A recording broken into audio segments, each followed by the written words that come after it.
Hi, everybody. This is Silvio Canto in Dallas, Texas on Monday, July the 22nd. And welcome to our commentary.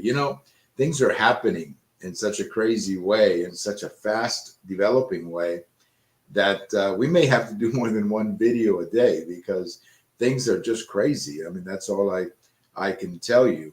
But let me begin by just quickly pointing out that I have a post over at the American Thinker today talking about the president-elect of Mexico, Claudia Sheinbaum, in which I point out that she has put a great deal of emphasis on the fact that she's a woman and that women in Mexico, of course, need change. But I don't think she's really understanding the two things that she brings up. She brings up violence against women and poverty among women. Neither one of those two things has to do with Mexican society. I mean, the reason there's violence against women is because there's violence against men. Right now, Mexico is unfortunately a very violent country, and there's a lot of people being killed, men and women. We saw this during the election when you had several candidates, men and women, who were killed. And the other issue of poverty, again, there the problem is that Mexico has not maximized its economic resources like oil or the agricultural sector. So the point that I make in my post, and you can check it over at americanthinker.com, is that I think that, this president-elect is focusing too much on the issue of feminism and not focusing enough on the real problems that the country has. And hopefully I'm wrong, but that's how it appears to me. So that's my post over at the American Thinker. Now let's get back to the situation in the United States.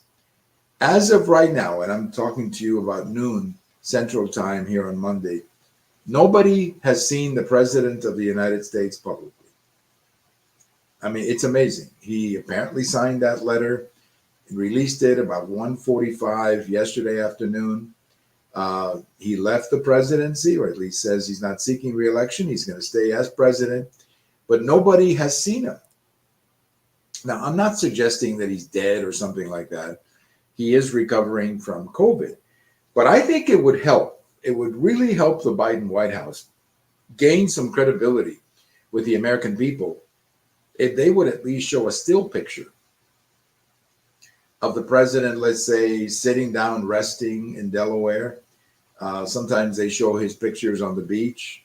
But we need a picture of the president of the United States. Now, why do we need that? Because he's the commander in chief. And the idea that the commander in chief has been disconnected like this should worry everybody. Again, he is the commander in chief. And is he right now in a position where he could react to an attack on the United States or a national security threat, or the phone rings, the Secretary of Defense has an issue? Is he capable of taking that call? I mean, is he under medication? Should we activate the 25th Amendment and make Kamala Harris the acting president until he recovers? I mean, we've done that before. We did it with the second President Bush, with President Reagan. I don't remember if we did it with the first President Bush, but I know we did it with Reagan.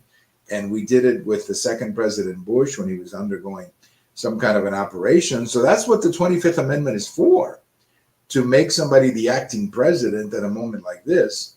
But, that's not being done either. So it leaves a lot of us with a lot of questions as to where is the president of the United States? Where is he? I think we deserve to know where he is. And so far, all we know is that he's in Delaware. But what condition is he in? We know he has COVID. Okay, well, tell us. What condition is he in? Is he taking medicine? Is he under medication? Can he take a phone call or whatever? I think these are legitimate questions. And I think it would help the White House a little bit if they would answer those questions by telling the American people what is going on with President Biden. This idea that he signs a letter on Sunday afternoon, and then here we are almost 24 hours later, and nobody knows anything about him other than he's not running for re-election. I don't think that's healthy. I don't think that's healthy at all. I think we need more transparency from the president of the United States. I really think we do, and we're not getting any of it right now. Well, let's talk a little bit about Vice President Harris, who appears to be the leading candidate at the moment for the nomination. Now, she hasn't gotten the nomination, and there are still some questions. For example, I think Senator Manchin of West Virginia, they were asking him if he would run. He apparently said no. But when they asked him about Vice President Harris, he says that she's too far to the left. There are other big Democrat politicians who have not publicly endorsed her yet. The Senate Majority Leader, the Democrat Minority Leader in the House. To my knowledge, President Obama has not come out and endorsed her. So she hasn't exactly made the sale, and she doesn't have a lot of time to make this sale. I mean, this lady, if they don't nominate Kamala Harris quickly, meaning if they don't at least put her on a path to a fairly easy nomination in less than 30 days, this convention is going to be a real problem for the Democrats. I just don't know how else to say it, because they don't have enough time, and they got to get this thing done. They got to put a ticket together, which is the other thing. Who's going to run with Kamala Harris? Now, a lot of people are suggesting that it's going to be the Democrat governor of Kentucky or the Democrat governor of Pennsylvania. Those could be good choices. I don't deny that, but we don't know anything about these men. We don't know anything about them. We know that Shapiro is the governor of Pennsylvania, and we know that Bashar is the governor of Kentucky, but do we know anything more than that about them? What are their positions, for example, on foreign policy? In the case of Pennsylvania, what is his position on fracking, for example, which is the big industry in Pennsylvania? So there are lots and lots of questions that people have, and these questions, of course, are not being answered at the moment. The White House seems to be, keeping everything, or the Biden campaign or Harris campaign don't seem to be telling us a heck of a lot. Apparently, the vice president had a campaign appearance today in Delaware. She went to see the campaign staff, I guess. Okay. So she goes to the house of the president in Delaware, as I understand, or the office where the staff is, but we don't see a picture of her with the president. Does that make sense to anybody? I mean, am I the only one who is beginning to think that something, why isn't? It would have been a great picture of the president and the vice president together for at least 2 minutes. We didn't see that. Now, again, maybe these pictures will come out after I do the video, and maybe he'll be making an appearance in a couple of days. I assume he's going to go back to Washington at some point when he recovers. So there's just a lot of things like this going on that raise a lot of questions. And you have to wonder how much longer can they get away with this kind of situation? I don't know. But I do know this: the Trump campaign is already running ads against Vice President Harris, and they're available on the internet, on social media. I happen to have seen them on Twitter. The ads are fantastic. So obviously the Trump campaign knew that they might be running against Kamala Harris, because they were ready. Literally within a minute that President Biden announced that he wasn't running, they had the ads on the internet, and the ads are really good. And what the ads are doing is focusing on the Biden-Harris record. They're basically running against the Biden-Harris record, which is very smart, by the way, very smart to do so.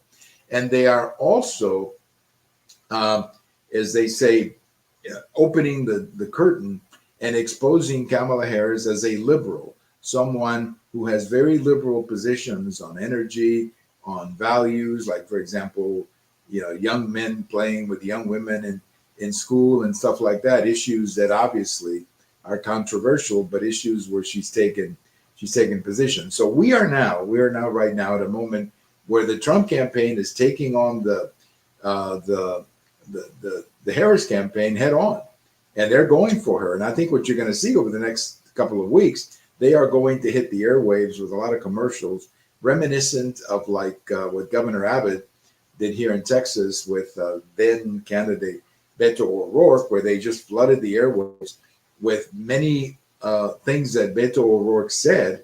And they used the videos that Beto O'Rourke made to talk about his position. So they used his words on video to talk about where he stands. That was very effective in Texas, and I think it's going to be very effective against the Vice President Harris as well. So that's where we are, middle of the day Monday.